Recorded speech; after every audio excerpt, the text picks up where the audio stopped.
اعوذ باللہ من الشیطان الرجیم بسم اللہ الرحمن الرحیم وبہ نستعین وہو خیر ناصر و معین۔ تمام تر حمد و ثنا اس خالق لم یزل کے لیے جو زمین و آسمان کے مالک ہیں۔ وہ ایسا اول ہے کہ جس سے پہلے کوئی اول نہ تھا، اور ایسا آخر کہ جس کے بعد کوئی آخر نہ ہوگا۔ درود و سلام ہو سید الانبیاء رحمت للعالمین خاتم النبیین حضرت محمد مصطفیٰ صلی اللہ علیہ وآلہ وسلم پر، ان کے آل پاک پر اور اصحاب منتجبین پر۔ ناظرین کرام، پروگرام امید نجات کے ساتھ آپ کا میزبان ڈاکٹر سید مظفر رضوی آپ کی خدمت میں حاضر ہے۔ میری جانب سے آپ تمام محترم ناظرین کی خدمت میں السلام علیکم ورحمۃ اللہ وبرکاتہ۔ ناظرین کرام، فیض ٹی وی کو یہ اعزاز حاصل ہے کہ معاشرتی تمام مسائل کو اپنے پروگرامز کے اندر، چاہے وہ دینی مسائل ہوں، چاہے وہ معاشرتی مسائل ہوں، اخلاقی مسائل ہوں، اسکالرز اور مختلف دانشوروں کو مدعو کر کے ان مسائل کے حل کے حوالے سے یہاں پر مختلف مشورے تجاویز دی جاتی ہیں۔ آج ہم نے ایک اہم موضوع کو لے کے آپ کی خدمت میں حاضر ہوئے ہیں، اور وہ موضوع ہے طلباء کے لیے امتحانات کی تیاری کے رہنما اصول علم نفسیات کی روشنی میں۔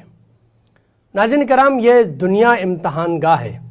اللہ رب العزت نے انسان کو خلق فرمایا ہے، اس روئے زمین میں بھیجا ہے تو امتحان کے لیے بھیجا ہے، لہٰذا ہر انسان امتحانات سے گزر رہا ہے۔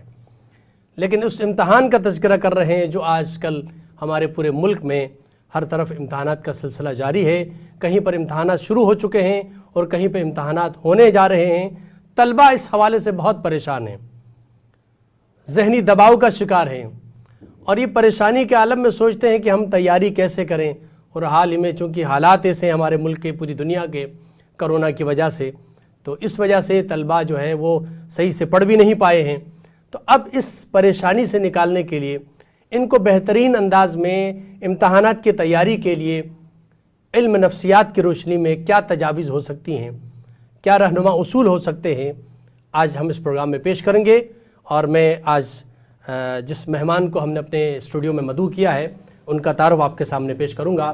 ہمارے ساتھ تشریف فرما ہے ریسرچ اسکالر، کالم نگار محترم جناب لعیق احمد صاحب ہمارے ساتھ تشریف فرما ہے۔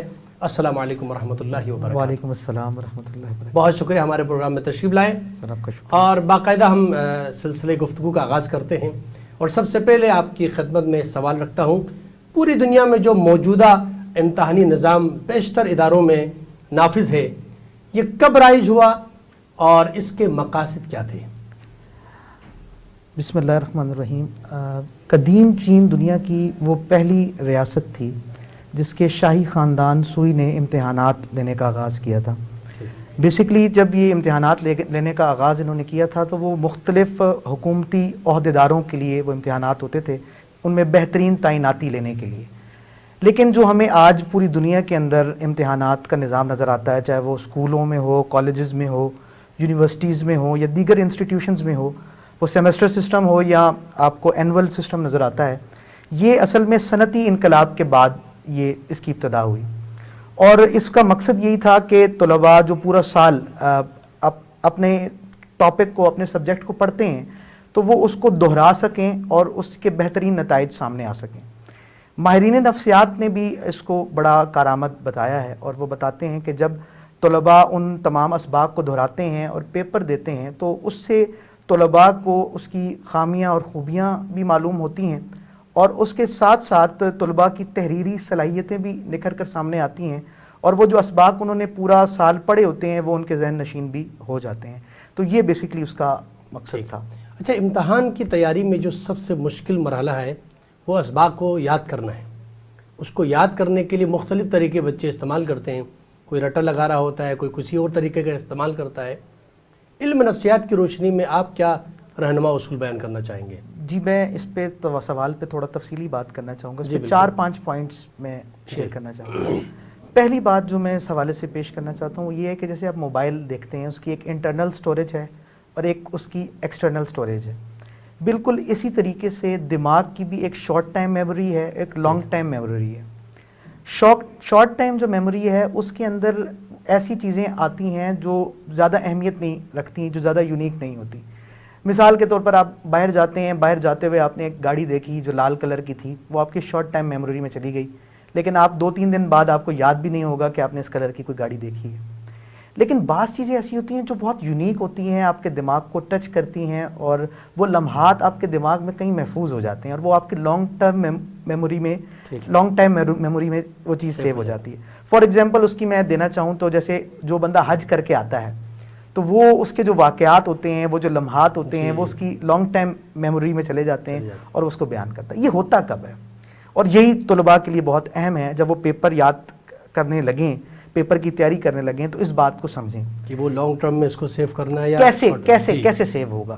اب وہ ایسا یہ ہے کہ اور جتنے بھی سائیکالوجسٹ ہیں وہ اس حوالے سے یہ کہتے ہیں کہ جب تمام حواس خمسہ کسی ایک نقطے پہ مرکوز ہو جاتے ہیں، ٹھیک ہے، تو آپ کو وہ چیز جو ہے نا بالکل حفظ ہو جاتی ہے، وہ چیز آپ کی لانگ ٹائم میموری میں سیو ہو جاتی ہے.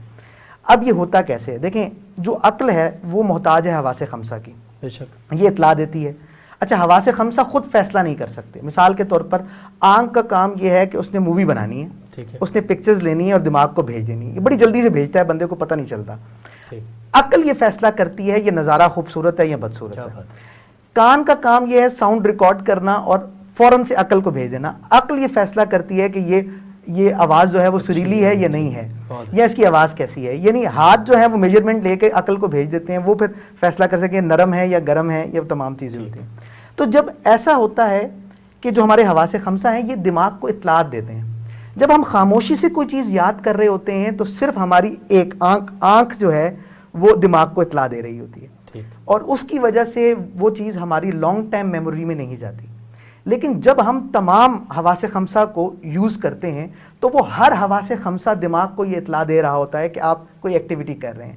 تو تمام حواس خمسہ ایک نقطے پہ مرکوز ہو جاتے ہیں اور وہ چیز آپ کو سیو ہو جاتی ہے. فار ایگزامپل آپ مدرسے میں یوں ہی ہوتا ہے، قرآن پاک جو حفظ کرتے ہیں مدارس میں وہ اسی پیٹرن پہ ہوتے ہیں، چاہے انہیں پتہ ہو یا نہ ہو.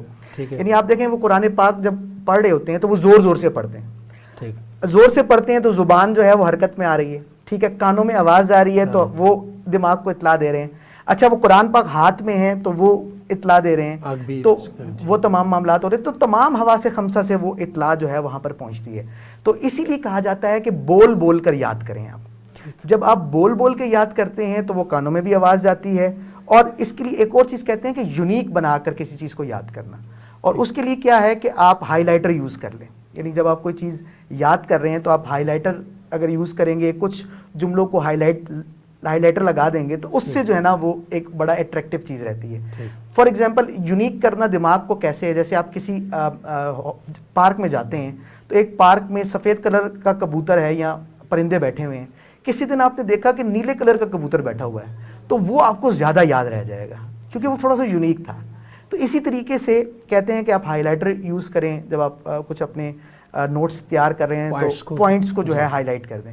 دوسرا ایک خوشخبری کی بات یہ ہے کہ انسان کی زبان میں بھی ایک میموری باکس ہے.